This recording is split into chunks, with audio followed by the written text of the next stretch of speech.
നിങ്ങളുടെ കൈവശമാണല്ലോ raw, intelligence agency, ED, അങ്ങനെ എത്ര ശക്തമായ ഏജൻസികൾ നിങ്ങളുടെ നിയന്ത്രണത്തിലുണ്ട്. അവരൊന്ന് വിചാരിച്ചാൽ നിസ്സാരമായിട്ട് ഒരു ചെറിയ സമയം കൊണ്ട് ഈ ജോർജ് സോറസും രാഹുൽ ഗാന്ധിയും തമ്മിൽ എന്തെങ്കിലും ബന്ധമുണ്ടെങ്കിൽ, എന്തെങ്കിലും ഗൂഢാലോചന നടത്തിയിട്ടുണ്ടെങ്കിൽ അവർ തമ്മിൽ, അതൊക്കെ നമുക്ക് പുറത്ത് കൊണ്ടുവരാവുന്നതേ ഉള്ളൂ. അല്ലാതെ ഇങ്ങനെ ഉണ്ടയില്ല വഴി ഇങ്ങനെ വെച്ചുകൊണ്ടേയിരിക്കുന്നത് ഒരിക്കലും നിങ്ങൾക്ക് രാഷ്ട്രീയമായിട്ട് നല്ലത് ചെയ്യില്ല എന്ന കാര്യത്തിൽ യാതൊരു സംശയവുമില്ല. ആകെ കൂടെ ഒരു അന്തരാള ഘട്ടത്തിൽ എത്തി നിൽക്കുന്ന പ്രതീതിയാണ് BJPക്കും സർക്കാരിനുമുള്ളത്. അതുകൊണ്ട് രാഹുൽ ഗാന്ധിയെ കൂടെ പിടിച്ചതിലിടാൻ ശ്രമിക്കുകയാണ്. ഈ ബബ്ബ പറയാതെ അന്വേഷിക്കാൻ മുന്നോട്ട് വരികയാണ് വേണ്ടത്. ഈ 56 ഇഞ്ച് കേൾക്കുന്നുണ്ടോ പ്രതിപക്ഷത്തിന്റെ അന്വേഷണ ആവശ്യം?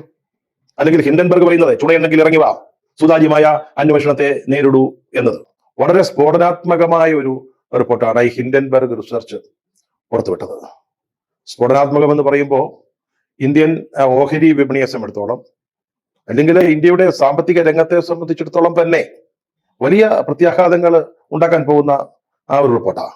നിക്ഷേപ ശതകോടീശ്വരനായ ജോർജ് സോറോസ് എന്ന് പറയുന്ന ഒരു അമേരിക്കക്കാരനാണ് ഈ ഹിൻഡൻബർഗ് എന്ന് പറയുന്ന ഏജൻസിയുടെ പിന്നിൽ എന്ന ഒരു വാദവുമായി ഇവ BJP രംഗത്ത് വന്നിരിക്കുന്നത്. അവര് നേരത്തെ മന്ത്രിയൊക്കെ ആയിരുന്ന രവിശങ്കർ പ്രസാദിനെയാണ് അതിനായിട്ട് രംഗത്തിറങ്ങിയിരിക്കുന്നത്.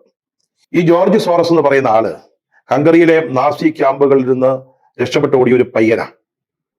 അവൻ പിന്നീട് ലണ്ടനിലെത്തി. അവിടെ അവൻ റെയിൽവേ പോർട്ടറായിട്ട് പണിയെടുത്തു, ഹോട്ടലുകളിൽ വെയിറ്ററായിട്ട് ജോലി നോക്കി. അങ്ങനെ ഉണ്ടാക്കിയ പണം കൊണ്ട് പഠിച്ചു. ഒടുവിൽ ലണ്ടൻ സ്കൂൾ ഓഫ് ഇക്കണോമിക്സിൽ നിന്ന് ബിരുദം നേടി. പിന്നീടാണ് അദ്ദേഹം ഈ നിക്ഷേപ രംഗത്തേക്ക് ഇറങ്ങുന്നത്. ആ രംഗത്തെ ഒരു മഹാമല്ലനാണ്. ലോകത്തിലെ ഏറ്റവും വലിയ ശതകോടീശ്വരന്മാരുടെ പട്ടികയിൽപ്പെട്ട ആളാണ്. അദ്ദേഹമാണ് ഈ ഹിൻഡൻബർഗ് ഏജൻസിയുടെ പിന്നിൽ എന്ന് BJP ഇപ്പോൾ ആക്ഷേപം ഉന്നയിച്ചിരിക്കുകയാണ്. അതുപോലെ തന്നെ അദ്ദേഹം ഒരു ഇന്ത്യ വിരുദ്ധനാണെന്നാണ് BJP പറയുന്നത്. 2023 ഈ റിപ്പോർട്ട്, അദാനി ഗ്രൂപ്പിനെതിരായിട്ടുള്ള റിപ്പോർട്ട് പുറത്തു വന്നതിന് ശേഷം മ്യൂണിക്കിൽ നടന്ന ഒരു അന്താരാഷ്ട്ര യോഗത്തിൽ, ഈ ഓഹരി ഇടപാടുമായി ബന്ധപ്പെട്ട ഒരു സമ്മേളനമായിരുന്നു. അവിടെ വെച്ച് ഈ ജോർജ് സോറൻ എന്ന് പറയുന്ന ആള് ഈ റിപ്പോർട്ടിനെ പരാമർശിച്ച് സംസാരിച്ചു.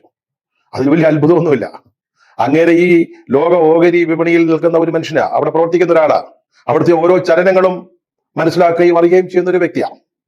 അദ്ദേഹം ഈ റിപ്പോർട്ടിനെ കുറിച്ച് പരാമർശിച്ചു. അദാനിക്ക് മോഡി സർക്കാർ നൽകുന്ന പിന്തുണയൊക്കെ ആ പ്രസംഗത്തിൽ പരാമർശിക്കപ്പെട്ടു. അതുപോലെ തന്നെ മോദിക്ക് അത്ര ജനാധിപത്യം പോരാ എന്നൊരു അഭിപ്രായം അദ്ദേഹം പറയുകയും ചെയ്തു. മറ്റൊന്നുകൂടി പറഞ്ഞു, ഒരുപക്ഷെ ഈ അദാനി അഫയർ, അദാനിയും മോദിയും തമ്മിലുള്ള ബന്ധം വ്യക്തമാക്കുന്ന ഈ റിപ്പോർട്ട് ചിലപ്പോൾ ഇന്ത്യയിൽ ജനാധിപത്യം പുനഃസ്ഥാപിക്കുന്നതിന് കാരണമായേക്കും എന്ന് അന്ന് മ്യൂണിക്കിൽ ഈ ജോർജ് സോറസ് പറഞ്ഞതാ.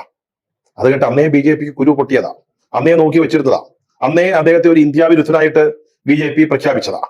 ഇപ്പോ ഹിൻഡൻബർഗിന്റെ പുതിയ റിപ്പോർട്ട് അദാനിക്കെതിരെ, സെബിയുടെ ചെയർപേഴ്സണെതിരെ അത് പുറത്തു വരുമ്പോൾ വീണ്ടും BJP ഈ ജോർജ് സോറസിനെ പിടിച്ച് മുന്നോട്ട് നിർത്തിയിരിക്കുക.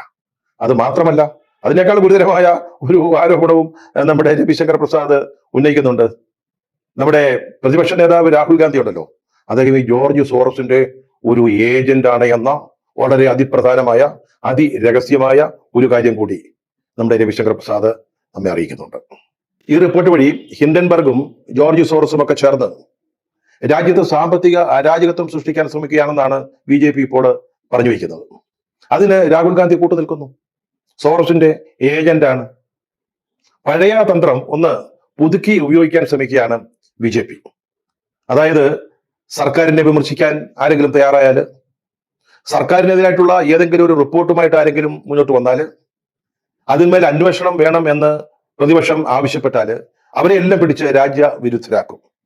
അല്ലെങ്കിൽ അവരൊക്കെ രാജ്യ താല്പര്യത്തിനെതിരായിട്ട് നിൽക്കുന്നവരുടെ ഏജന്റുമാരാക്കും. ഇത് തന്നെയാണ് ഇപ്പോൾ ഈ ഹിൻഡൻബർഗ് കേസിലും BJP എടുത്തിരിക്കുന്ന തന്ത്രം. ഹിൻഡൻബർഗിലെ പ്രധാന നിക്ഷേപകൻ ജോർജ് സോറസ് ആണെന്ന് പറയുമ്പോൾ ഒരു ഓട്ടക്കാലണയുടെ വിലയുള്ള ഒരു തെളിവിന്റെ കഷണം പോലും മുന്നോട്ട് വയ്ക്കാൻ BJPക്ക് സാധിക്കുന്നില്ല, രവിശങ്കർ പ്രസാദിന് സാധിക്കുന്നില്ല. വെറുതെ കൊട്ടത്താപ്പിന് ഒരു അടിയടിച്ചങ്ങ് വിടുകയാണ്. സോറസ് ആണ് അതിന്റെ പിന്നില്. ഒപ്പം തന്നെ രാഹുൽ ഗാന്ധി അദ്ദേഹത്തിന്റെ ഏജന്റാണ്.